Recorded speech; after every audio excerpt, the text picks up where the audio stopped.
This is Ben Davidson. Subscribe to Stephen Icon. Okay, so Michael Benson has put out that Deontay Wilder is pretty much back on the whole "see, Tyson Fury cheated" train. And this is what he had to say when asked about the Fury versus Ngannou fight. I didn't even get to watch that fight. I had a lot of people calling me about it, especially when he got dropped. After the fight, a lot of people were figuring out what was going on. Maybe he did cheat. Maybe he did have something in his gloves. All these things are coming up now. Everybody's saying he lost. Deontay Wilder's statement. Now, okay, so a lot of people are saying that Tyson Fury lost that fight with Ngannou. But what does that mean? That, he didn't cheat against Ngannou, but he did cheat against Wilder? How is that any kind of proof? That's not proof, is it? Could be that Francis Ngannou is better than most people give him credit for. Maybe even better a boxer than Deontay Wilder. Maybe Tyson Fury's in the decline now. Maybe the Tyson Fury who fought Wilder isn't the same Tyson Fury anymore. There's so many maybes. Now, for him to keep going on about the Tyson Fury cheated in their fight, that's just ridiculous because, firstly, the whole floppy glove situation that some cretins can't seem to get their head around was, firstly, these MX gloves, Everlast gloves, which if you get wet, they knot and they flop around. That's what happens. Throughout the history of boxing, this kind of thing happens. But that was in the first fight. The fight where Wilder got a draw and didn't get dropped and didn't get beat up himself. So what's that got to do with anything? As far as the rematch is concerned, that was more based on Wilder's trainer, Mark Breland, spiking his water, or the costume was too heavy, or according to his brother, Marcellus Wilder, Deontay had an autopsy. He got a dent in his head.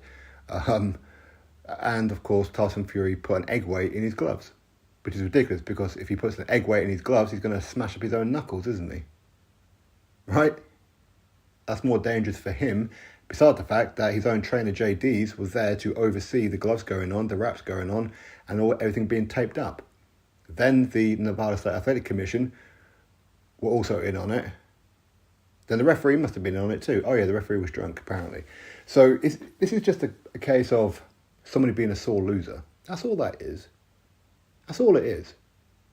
And if Tyson Fury did somehow manage to cheat with the gloves and all that kind of stuff, well, that doesn't explain how you didn't knock him out. That doesn't explain how in the second fight you hardly laid a glove on him. Putting something in your gloves doesn't make him invincible. It doesn't put something extra on his jaw.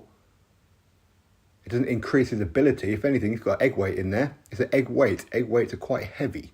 His arms will be tired very, very quickly. All right? But the fact is, Wilder just got battered in the fight. That's all it is. Why? Because he's a limited boxer. Because he believed in his own hype, his own so-called power. And in the third fight, when Tyson Fury wasn't even ready for that fight because he had an issue with his premature baby at the time, where he had to take a lot of time off camp and, of course, postpone the fight and whatever else in that as well due to COVID and all those other kinds of things. Well, Fury still battered him. Okay, he got dropped a couple of times, but he got back up and battered him. So Francis Ngannou fighting Tyson Fury and potentially beating Tyson Fury, people believe that's fine, then what's that got to do with what happened in their fight? It's got absolutely nothing to do with it. Nothing whatsoever. If anything, Tyson's probably more likely to get away with those kind of things in Saudi Arabia due to the commissions now out there. How thorough are they? I don't know. Maybe they're really stringent. I don't know. But a good boxer doesn't need to cheat against Wilder. All a good boxer has to do is not get hit by Wilder and he wins, because Wilder doesn't win rounds. He just doesn't. Drop your thoughts below. Click thumbs up, subscribe. Catch you next video.